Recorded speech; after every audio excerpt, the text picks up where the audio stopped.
What's up guys, it's the FPL Scotsman and welcome back to another FPL video. And today we are going to be reviewing Game Week 21 and looking ahead to Game Week 22. And well, I feel the game weeks are going so quickly right now. I think this is probably the second week in a row where we've had midweek and weekend game weeks. I think we may have had an FA Cup weekend as well, but we have another midweek game week this week and the weekend. So the game weeks are coming really quickly. So when we're looking at double game weeks in Game Week 24 and Game Week 26, we think it's going to be a while away, but it's actually only a matter of weeks away because of the midweek fixtures. Although I think the Champions League is coming back quite soon as well. So it's really hectic right now. I'm still thinking about the last game week before this one, as well. So this game week went pretty well for myself, and it went really badly for a lot of people. I think mainly because there were so many people that got benched and left out and injured before the game, and yeah, it was really interesting. And we're going to unpack all of that in today's video. We're going to go through how I did in Game Week 21. It was a good week for myself. I got a green arrow this week, and then we'll look ahead to next week. Who to captain, what my transfers are going to be, who am I playing, who am I starting, what are my thoughts on certain players in my team, and we'll have a little discussion about the double game weeks coming up as well, if I remember. I should do. So yeah, first of all, we'll just get into how I did this game week. As you can see on the right hand corner, underneath my Twitter, which by the way, go and check out. I will be posting regularly on that, my team, my thoughts during the games. Also the same with Instagram as well, at FPL Scotsman as well. Make sure to go and check those socials out. But as you can see underneath there, that's my score, 75 points, with a certain Mr. Stuart Dallas coming off my bench. We'll get to that in a moment. And a green arrow from 61k to 35.7k. And I am absolutely over the moon with that. I was honestly, I think I was at 37k last night. And without having, players like Robertson and Mane and Madison and Barnes and Justin and Son and a Spurs defender, I was really thinking I'd be going back up to 50k, but certain things went in my favour, and we'll get to that in a moment as well. But first of all, I'd like to touch on the things that went well, and then we'll touch on the captaincy, and then we'll talk about the things that went badly and the players that didn't perform. So yeah, first of all, we'll start from the top of the team because Emi Martinez with a 10-pointer, and I'd like to talk about Martinez just briefly. I want to keep these videos fairly short, but I want to talk about these players in decent depth. Martinez for me is the best goalkeeper in the game. If you don't own Martinez, I always recommend not to transfer in a goalkeeper. But honestly, Martinez is worth a transfer in. He's that good. Another double digit from Martinez. A little lucky with the VAR calls, but again, you're always going to get a bit of luck in FPL, and I got that with Martinez this weekend. So Martinez, absolutely delighted. Jack Grealish, Villa as well, popped up with another assist. And do you know what? It doesn't sound that good. And people are like, oh, I don't own Grealish, that's fine, you only got an assist. But Grealish, every week, it was an assist for Newcastle, a goal v Burnley, an assist for Southampton. The man doesn't get double digits as much anymore, but he ticks over every week. And when you're looking at players like Bruno Fernandes, Heung-min Son, all these players who are blanking consistently week in and week out for some reason, Grealish is a brilliant guy to have because you can always rely on him for the odd assist or the goal, even if it's just one of them. So delighted with Grealish's performance, even if it is just one assist. Ruben Dias at centre back, 8-pointer. Wasn't expecting anything less, to be honest, because he was playing Sheffield United.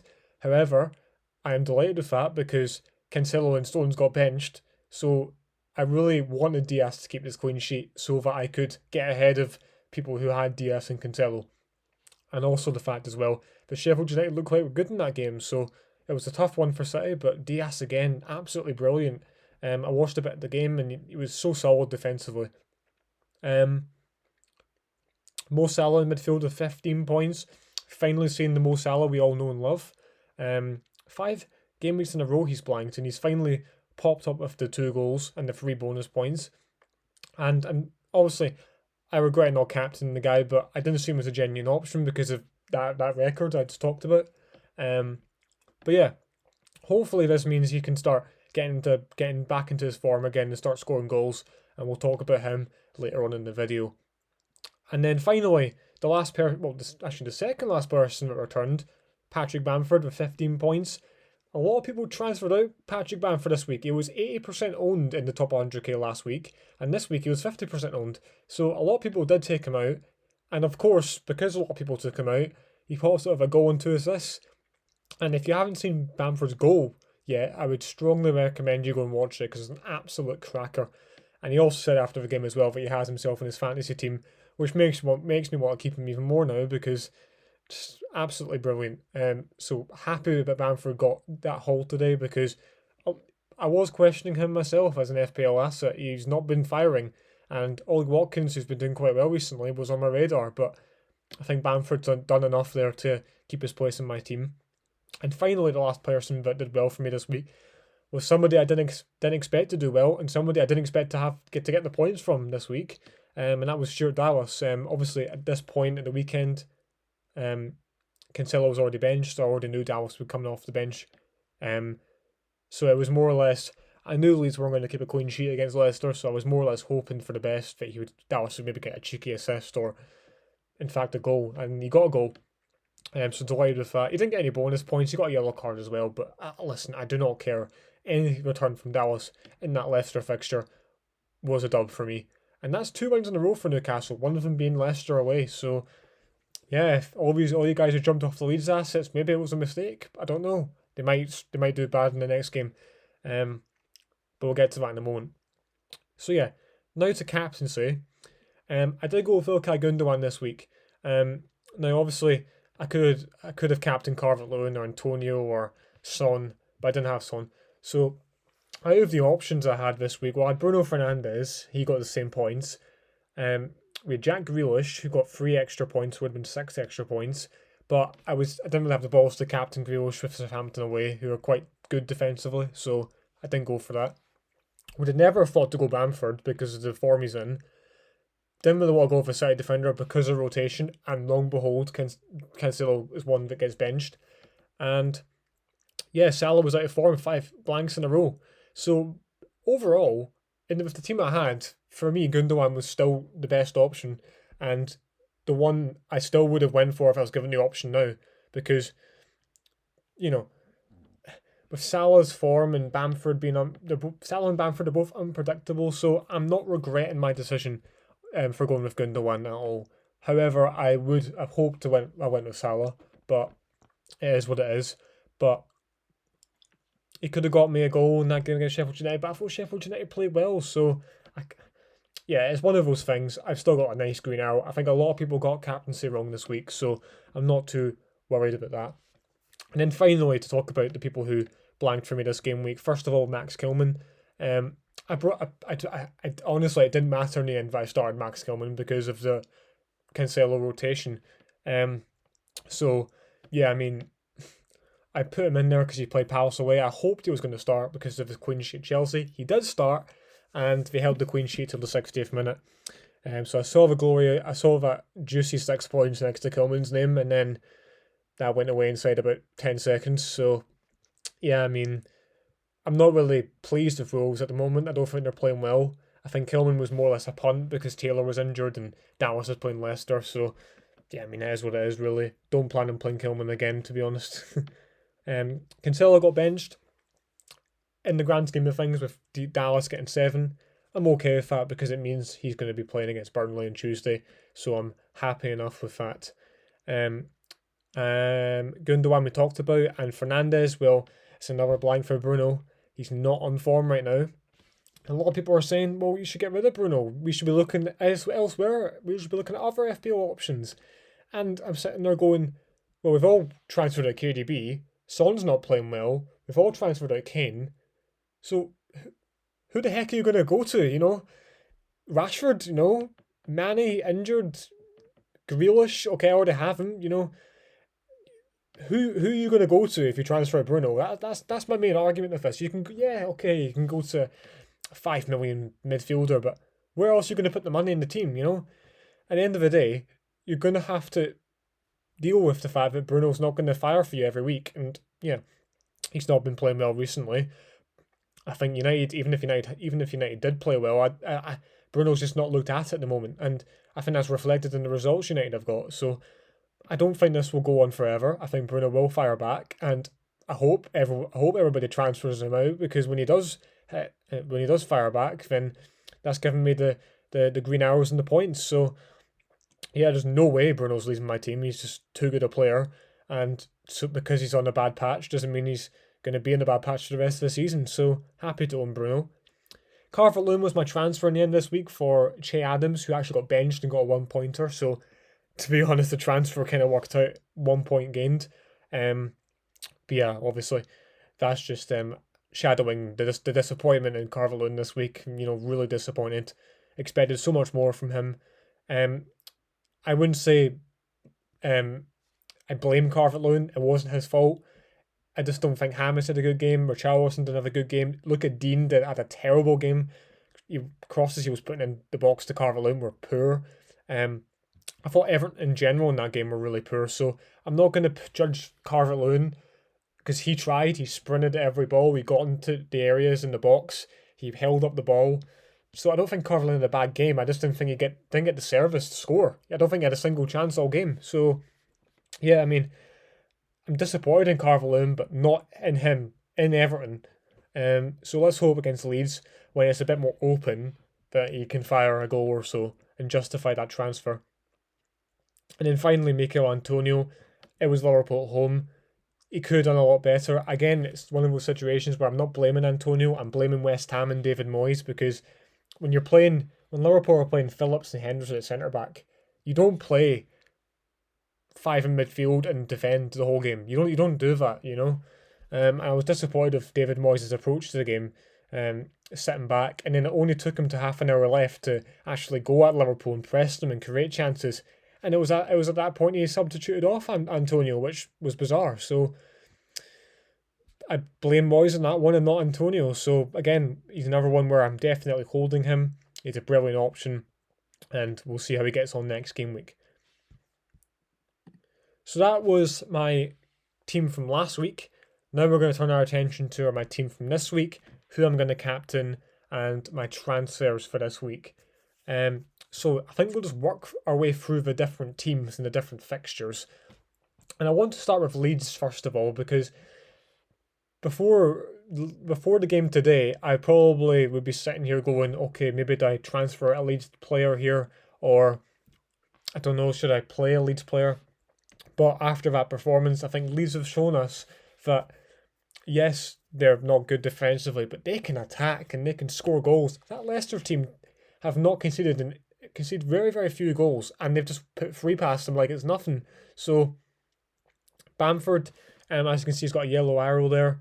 It was a dead leg. He said in his post-match interview that he'll be fine for the next game. Dallas has scored me a goal. I can play Dallas without needing a clean sheet now, so he's playing centre mid the past 2 games. So as long as he keeps playing in that position, he's definitely starting for me. So Leeds I'm happy with. Everton just played poorly against Newcastle. So yeah, Leeds guys I'm happy with. Aston Villa boys play West Ham at home. Will be a tough game, tough team to break down, tough team to defend against. But I think Villa in that game versus Southampton showed that they can defend, despite the Burnley game. So Martinez, again, he's done so much for me this season that it's more or less like, okay, I don't even know. You know, he's done so well for me this season that if he just gets a 1-pointer here, I probably won't even care, because he's been that good to me this year. Yes, I have Johnson on the bench away at Sheffield United, but there's no way in this world that I'm playing a West Brom player in my game week 21 team, despite the fixture. Although what I would say though, Pereira, who's on my watch list, just got a goal and an assist, I think. So, you know, he's the one player. If you're looking at a West Brom player, he's the one player to get in. So yeah, Mario's happy with. Grealish, as I said before, the man takes over every game. I don't even need to think about playing him. He will be in my starting 11. He's my vice captain currently as well, so I see him as a better option than Gundogan and Fernandes this week, and that is saying a lot to how good Jack's been this season. And then, okay, Man City. Ruben Dias, once again. Yes, he played 90 minutes, but he's so key to that City defence that he's the one player that will not get dropped by Pep. I might be proved wrong, but I'd be very surprised. And I think if he does get dropped by Pep, City will not keep a clean sheet. So that's the way I see it. Cancelo rested at the weekend. He will play, and if he's doing anything like he did against West Brom, I'll be absolutely delighted to have him in my team. Ilkay Gundogan, yeah, he blanked the last game. He did play 90 minutes, which scares me a little bit. He didn't get taken off in that game against Sheffield United, so I'm a little scared that he might get rotated. But as I said before, Thomas Souček on my bench to come on, so I have backup. So yeah, I mean, Gundogan, if he plays, I think it'll be a tough game for Gundogan. You know, Burnley have been good defensively, so it'll be tough. But if he's playing more attacking than he was against Sheffield United, there's always a chance for him to nick a goal.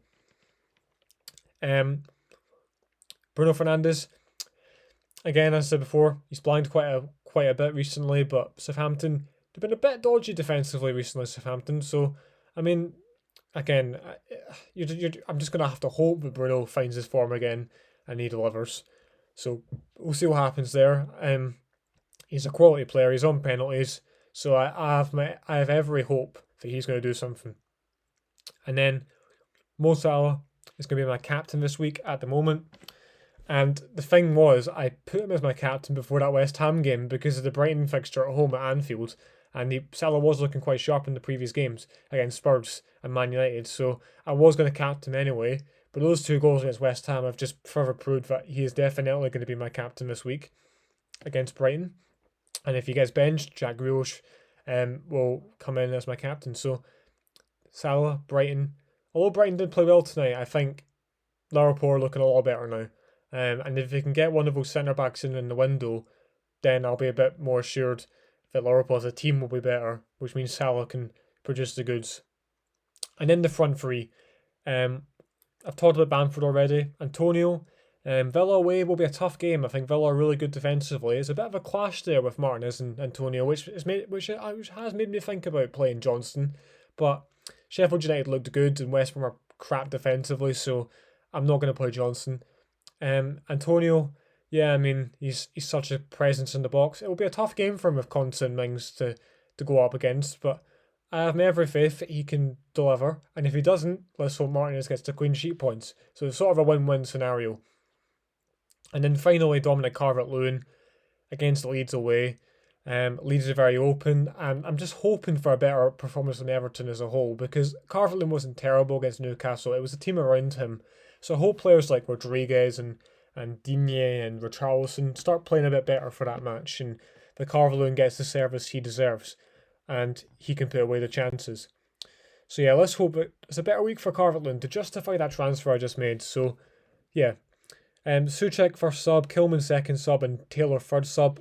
Sean Dyche just said that Taylor is looking a lot better and he's training, which is good, because actually the reason I wanted to keep Taylor last week and not make the defender transfer was because he has Brighton, West Brom and Palace, I think, in games after the Man City one. So, and in those fixtures, Dallas and Cancelo and Diaz have quite difficult fixtures. So Taylor will be needed then, definitely. So yeah, happy he's back training on the grass and he'll be hopefully available the game after this next game week. So yeah, that's my team. And as you can tell, I don't think I'm going to make a transfer this week. I think I'm going to roll my transfer going into game week 23. Because at the moment, I plan on wildcarding in game week 24 or game week 25. So yeah, I'm not too sure. I'd like to have the 2 transfers next week, because hopefully by then we'll know about any double game weeks in game week 24. And if Everton or Southampton or whoever the other team was are getting them, because then I can bring in those players for that double. And yeah, it looks like I'm going to be wildcarding in game week 25 then, if that's the case. So yeah, that's the reason I'm going to be rolling a transfer. And I think the other reason about rolling a transfer as well is I don't actually need to make one. I think if I'm making a transfer, I'm sort of forcing it a bit, and I don't think I need to. I think the team I've got here, happy enough with it, to be honest. And I had a wee look, and the one area of my team that I think I want to improve in is the defence. With Dallas, Kilman, and Taylor. And I had a wee look at the fixtures for all the defenders this week, and I think apart from Man City, I don't think the defending options this week are that good. The fixtures aren't that good, so yeah, I mean, there's no rush. I think Dallas has got the attacking for it to trouble Everton, so yeah, I'm fine and happy enough with this team without making a transfer. So that's going to be the end of the video, guys. I mean, it was quite a short one, to be honest. Well, it's actually 20 minutes. What we're talking about, but no transfers this week. Green arrow to 35k. Happy with that. And I guess we just push on to the next one, and we keep trying to go up. I don't think this will last forever, but hopefully we can keep getting green arrows, and I can get into that top 10k. I doubt it, but we can only hope for the best. I'll see you guys later.